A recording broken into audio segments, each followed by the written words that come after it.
दोस्तों, इमेजिन करो आप एक नए शहर में पढ़ाई या काम के लिए गए हो।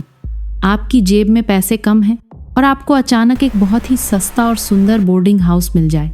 आप खुश होंगे, राइट?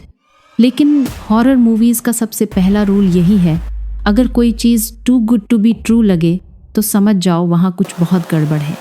आज हम जिस इंडोनेशियन हॉरर मूवी को एक्सप्लेन और ब्रेक डाउन करने वाले हैं, वहाँ किराया पैसों से नहीं बल्कि अपनी जान देकर चुकाना पड़ता है। इस फिल्म की कहानी एक ऐसे बोर्डिंग हाउस की है जहाँ सिर्फ 10 लोग रह सकते हैं, न एक कम न एक ज़्यादा। और इस गिनती को पूरा रखने के लिए मकान मालिक किस हद तक जा सकते हैं, ये देखकर आपके रोंगटे खड़े हो जाएंगे। तो चलिए बिना देर किए डिकोड करते हैं इस भयानक कहानी को।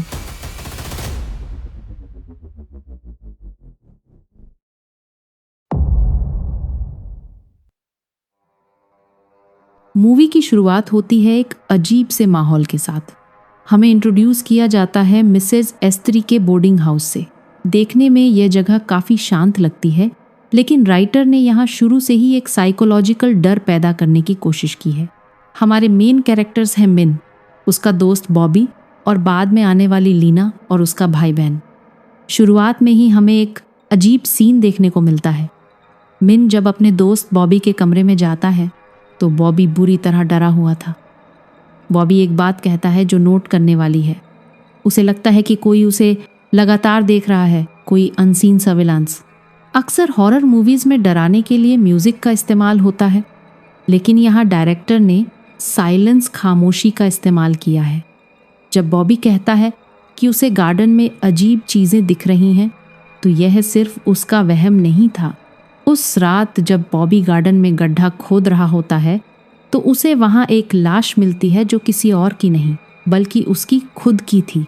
इंडोनेशियन कल्चर में इसे पोकोंग पोचोंग या फंसी हुई आत्माओं का संकेत माना जाता है। यह सीन हमें यह हिंट दे देता है कि बॉबी का वक्त इस घर में पूरा हो चुका है। उसका ये कहना कि मैं मरने वाला हूँ, ये कोई डायलॉग नहीं बल्कि एक भविष्यवाणी थी। बॉबी के भाग जाने के बाद कहानी में एंट्री होती है लीना की। अब यहाँ पर आपको मकान मालिकों, मिस्टर वारियो और मिसेज एस्त्री के बर्ताव पर ध्यान देना होगा। जब लीना वहाँ आती है तो एस्त्री उसे बड़े प्यार से कहती है कि यहाँ 10 लोग एक परिवार की तरह रहते हैं। ध्यान दीजिएगा, यह लाइन एस्त्री बार बार रिपीट करती है। खाने की टेबल पर प्रार्थना करते वक्त सिर्फ 10 लोग रहें और सब हेल्दी रहें। शुरुआत में यह एक दुआ लगती है, लेकिन जैसे जैसे हम मूवी में आगे बढ़ते हैं हमें समझ आता है कि यह कोई दुआ नहीं बल्कि एक इन्वेंट्री काउंट है। उन्हें अपने मकसद के लिए पूरे 10 जिंदा इंसान चाहिए। लीना एक स्मार्ट कैरेक्टर है। उसे दाल में काला नजर आने लगता है। डिनर के वक्त जब एस्त्री अजीब सी प्रेयर्स कर रही होती है और घर के लोग बीमार पड़ने लगते हैं तो लीना का शक यकीन में बदलने लगता है। अब आते हैं इस मूवी के सबसे डिस्टर्बिंग और घिनौने हिस्से पर। हॉरर सिर्फ भूतों से नहीं होता, कभी कभी इंसान ज़्यादा डरावने होते हैं। लीना नोटिस करती है कि मिसेज एस्त्री गंदे बर्तनों को धोने के लिए किचन में नहीं बल्कि घर के पीछे बने एक पुराने स्टोर रूम में ले जाती है। क्यों? जब लीना जासूसी करती है तो उसे जो दिखता है वह आपको अंदर से हिला देगा। एस्त्री वहाँ बैठी चूहों रात्स का मांस काट रही थी। जी हाँ, जिस खाने को बोर्डिंग हाउस के बच्चे मज़े से खा रहे थे वह असल में चूहों का मांस और एक खास मसाले का मिक्सचर था। लेकिन ट्विस्ट ये है कि एस्त्री यह पैसे बचाने के लिए नहीं कर रही थी। यह एक ब्लैक मैजिक रिचुअल, काला जादू का हिस्सा था। वह मानती थी कि जब खाते वक्त चम्मच बर्तन से टकराएगा तो वो आवाज़ शैतान तक पहुंचेगी। यह सीन दिखाता है कि यह लोग अंधविश्वास में किस हद तक गिर चुके हैं। अब बात करते हैं उस एंटिटी या भूत की जो इस घर में मंडरा रहा है। रीना, जो लीना की दोस्त बनती है, उसे सबसे पहले इसका शिकार होना पड़ता है।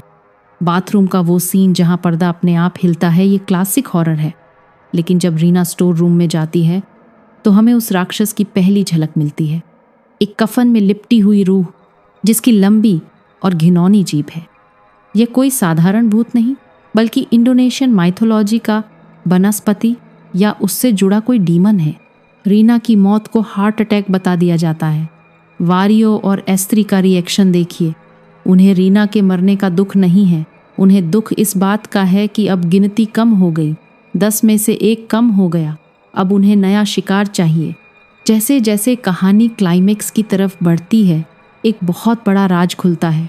वारियो और एस्त्री सिर्फ विलेन नहीं है, वो मजबूर माँ बाप हैं। उनका बेटा रियन, जो हमेशा बीमार और कमरे में बंद रहता है, वह कोई साधारण इंसान नहीं है। एस्त्री अपनी बैक स्टोरी बताती है कि सालों पहले जब उनका सब कुछ तबाह हो गया था, तो उन्होंने ईश्वर को छोड़ शैतान का हाथ थाम लिया था। रियन उसी शैतान का दिया हुआ एक तोहफा है। रियन को जिंदा रखने के लिए उन्हें लाइफ फोर्स चाहिए, चाह, और वो लाइफ फोर्स मिलती है उन 10 किराएदारों से। यह कॉन्सेप्ट काफ़ी हद तक हॉलीवुड मूवी हेरेडिटरी या स्केलेटन की जैसा है, जहाँ पुराने लोग अपनी जवानी या अपने बच्चों के लिए दूसरों की बलि देते हैं। वारियो और एस्त्री का प्यार अंधा है।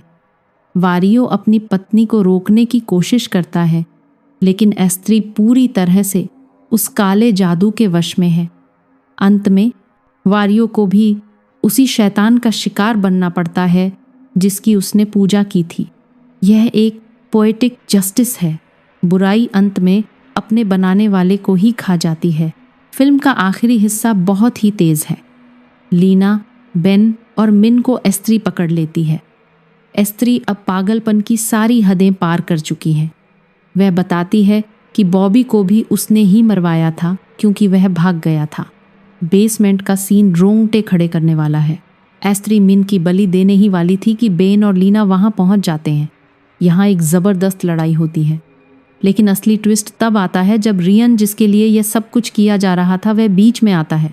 रियन इस पूरी कहानी का सबसे ट्रैजिक कैरेक्टर है। उसे पता है कि उसकी सांसें दूसरों की मौत पर टिकी हैं। जब वह देखता है कि उसकी माँ नहीं रुकेगी, तो वह डराती से खुद अपना गला काट लेता है। उसने इंसानियत को चुना। जैसे ही रियन मरता है, उसका जुड़ा हुआ शैतान भी जलकर राख हो जाता है। एस्त्री अपने बेटे की मौत बर्दाश्त नहीं कर पाती और ख़त्म हो जाती है। मूवी के अंत में हमें लगता है कि सब ठीक हो गया। लीना, बेन और मिन बच गए, परिवार वाले वापस मिल गए, रिश्ते सुधर गए। लेकिन हॉरर मूवीज़ इतनी आसानी से ख़त्म नहीं होती।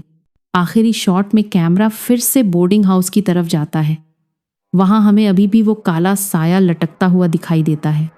डायरेक्टर यहाँ ये मैसेज देना चाहते हैं कि रियन के मरने से डील तो टूट गई, लेकिन बुराई, ईविल कभी पूरी तरह ख़त्म नहीं होती। वो साया अब आज़ाद है और शायद अब उसे किसी नए घर की तलाश है। वर्डिक्ट। तो दोस्तों, यह थी इस फिल्म की पूरी कहानी। यह मूवी हमें सिखाती है कि मुसीबत के वक्त शॉर्टकट नहीं लेने चाहिए, खासकर जब बात काले जादू की हो। एस्त्री और वारियो ने अपने बेटे को बचाने के लिए जो रास्ता चुना, उसने अंत में सब कुछ खत्म कर दिया। आपको क्या लगता है, क्या रियन का फैसला सही था या फिर इस श्राप को ख़त्म करने का कोई और तरीका हो सकता था? नीचे कमेंट्स में लिखकर ज़रूर बताएं। अगर आपको यह एक्सप्लेनेशन पसंद आया हो तो वीडियो को लाइक करें और चैनल को सब्सक्राइब कर लें, क्योंकि हम ऐसी ही और छिपी हुई हॉरर स्टोरीज़ आपके लिए लाते रहेंगे। मिलते हैं अगली वीडियो में। तब तक के लिए सावधान रहें और अपना बोर्डिंग हाउस ध्यान से चुनें।